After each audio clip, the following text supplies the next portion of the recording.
them tearing a building down, a gang of men in my hometown. With a heave and a ho and a yes, yes yell, they swung a beam and a sidewall fell. And I asked the foreman, are these men skilled, of the kind that it would take to build?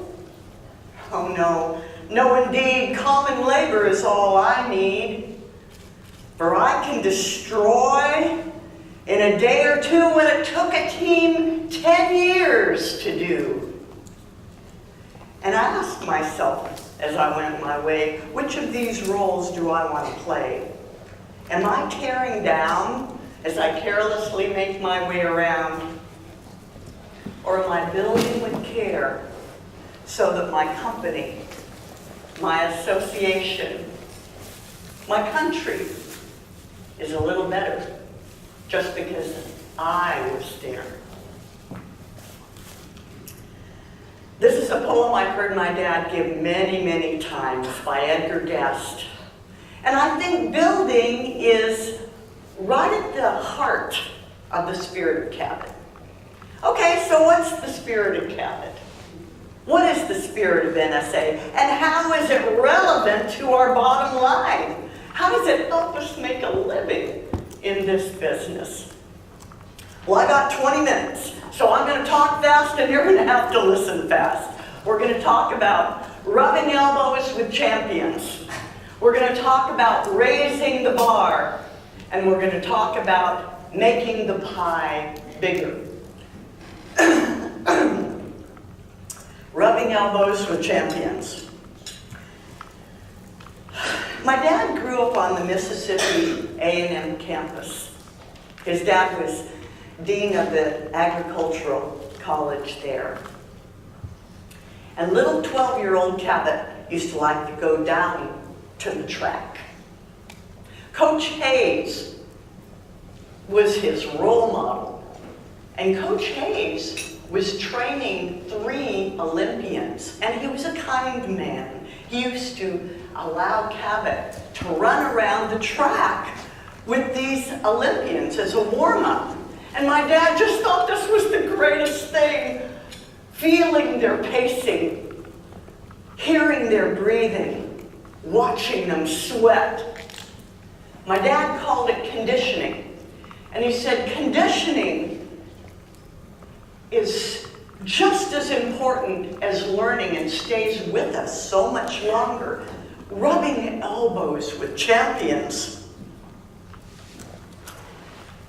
Naomi Rhodey, who is certainly one of NSA's Olympians, says that if you go out into the hallway and eavesdrop on the conversations that go out in the hallway, hearing new speakers being mentored by experienced speakers, and experienced speakers sharing with colleagues their successes and their failures and being coached.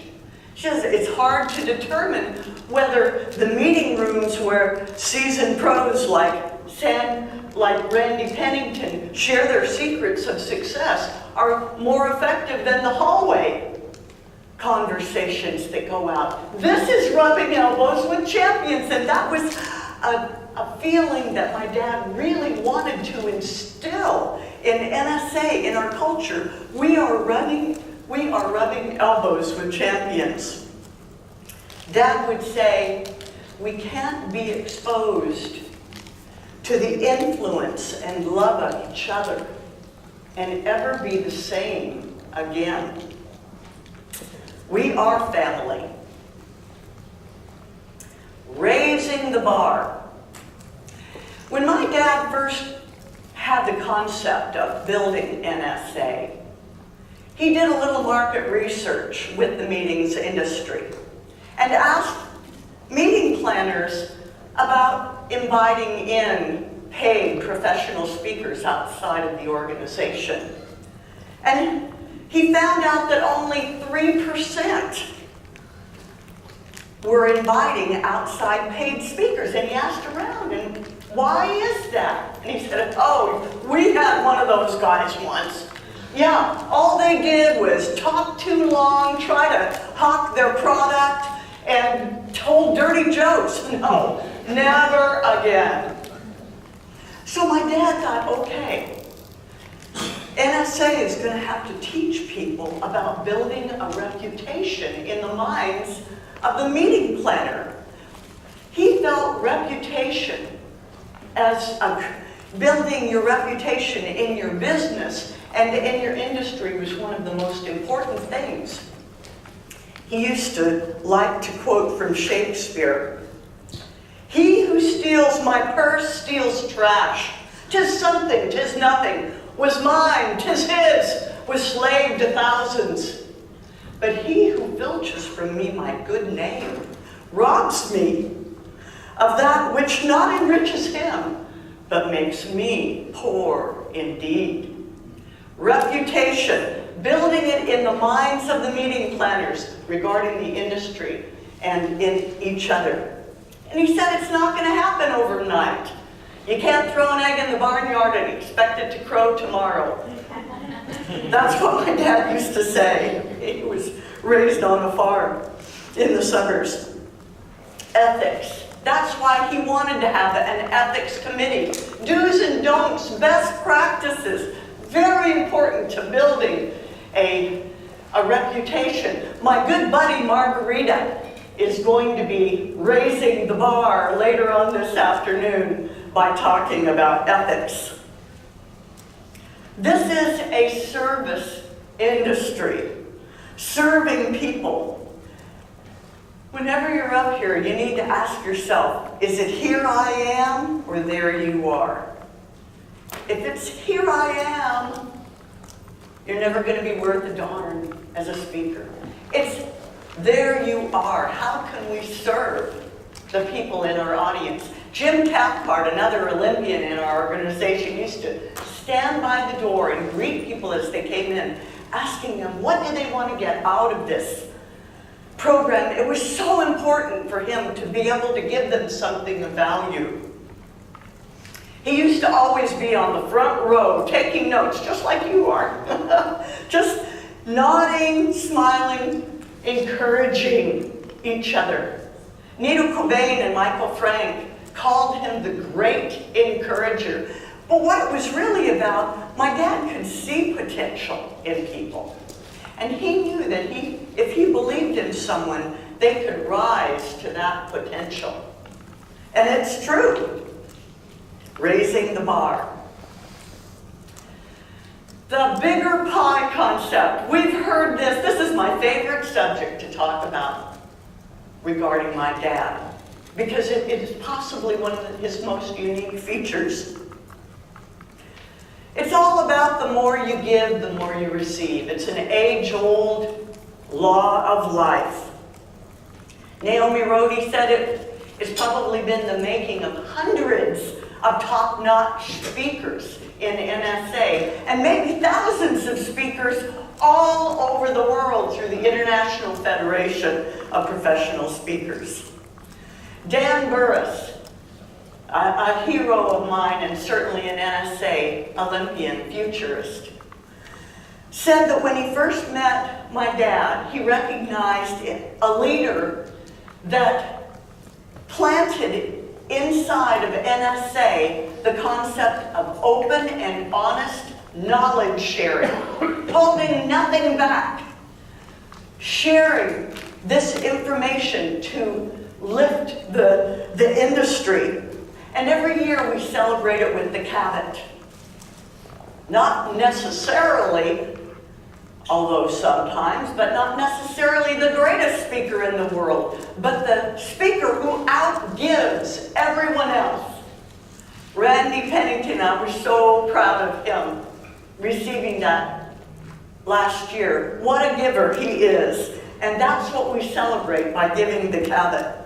Shep Hyken said, Cavett Robert taught me not to just love my career, but he taught me to love my industry and love my fellow speakers. The law of abundance is not theory, it's reality. Jim Pansero calls it the boomerang effect. Really, the spirit of Cavett is a two-part process. You can't get something back if you don't throw it out.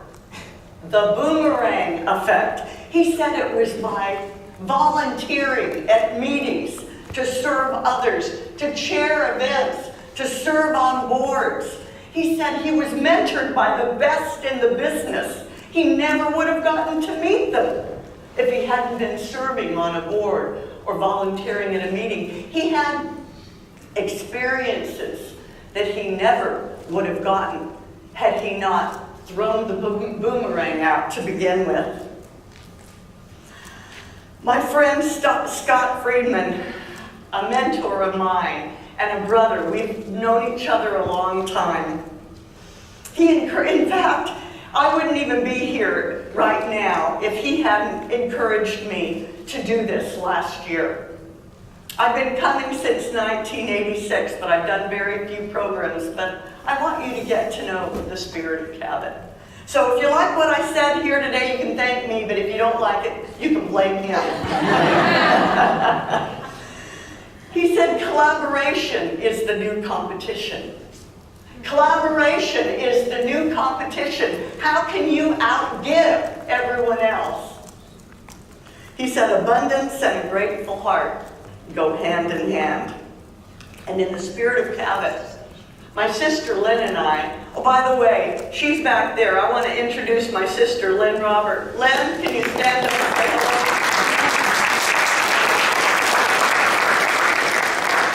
She and I decided that in the spirit of Cavett, that we were going to make all of his speeches available to you on CavettRobert.org for free. You can download any of them for free. Get to know the spirit of Cavett for real, for you. And that's going to be on CavettRobert.org. We're going to hear a few of these principles: rubbing elbows with champions, raising the bar, and making the pie bigger, by looking at this video. Let's take a look. I've often thought of this. A watermelon, when it's grown, they say weighs over 1 million times as much as the little seed. And I might have been kind of a seed that helped start the idea. But we brought in some of the finest people in the world, and they all want to help everyone to put it across.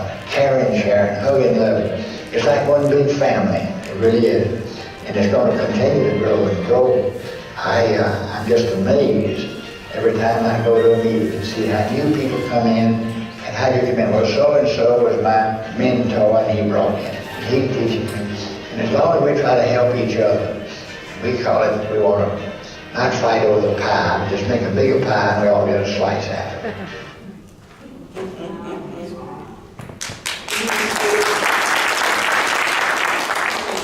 Such a sweet man. He loved all of you. He loved this organization and industry.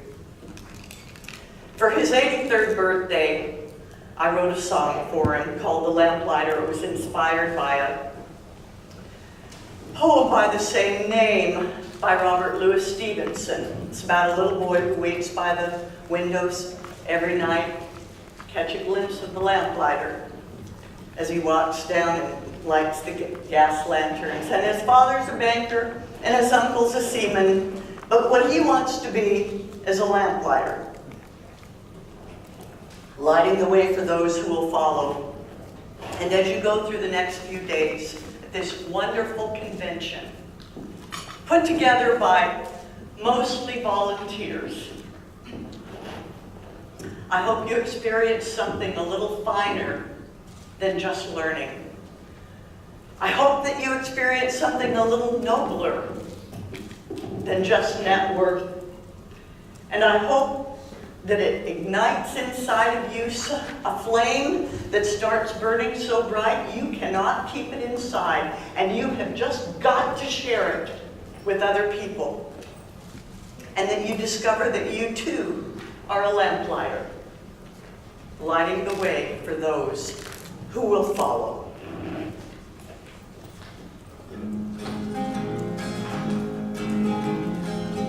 Every night when twilight comes, a man I'd like to know comes to light the lanterns high when it walks on down the road. My papa is a banker man, and his daddy was before. But I want to be a lamplighter as I walk to heaven's door. Oh, Mr. Lamplighter, take me by the hand. I don't know just where you're going, but I know where you've been. Please, Mr. Lamplighter, let me walk with you. Show me how to show the way with the light that shines so true.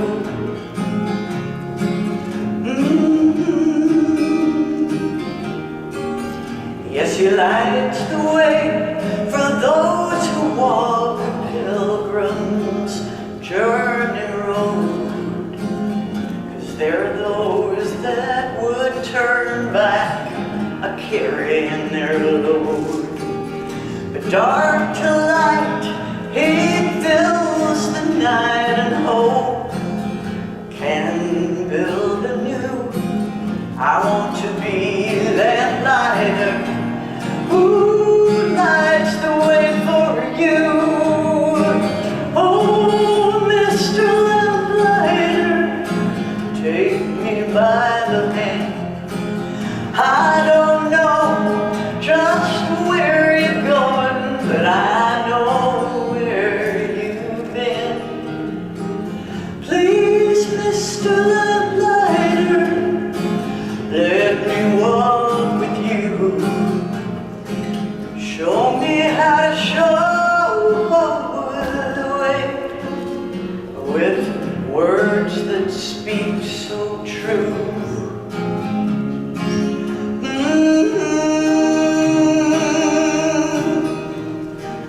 So I'll sit beside the windowsill, and I will wait to catch a glimpse of a lamplighter as it walks to heaven's gate.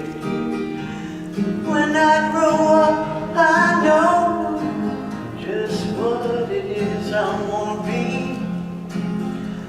A lamplighter who lights the light inside you and me. Oh, Mr. Lamplighter, take me by the hand.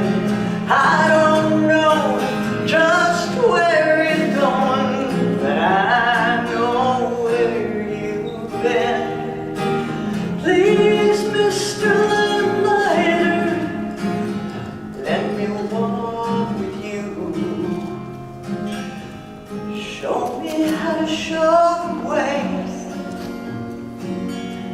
with a heart that loves so true. Words that speak so true, with a light that shines so true.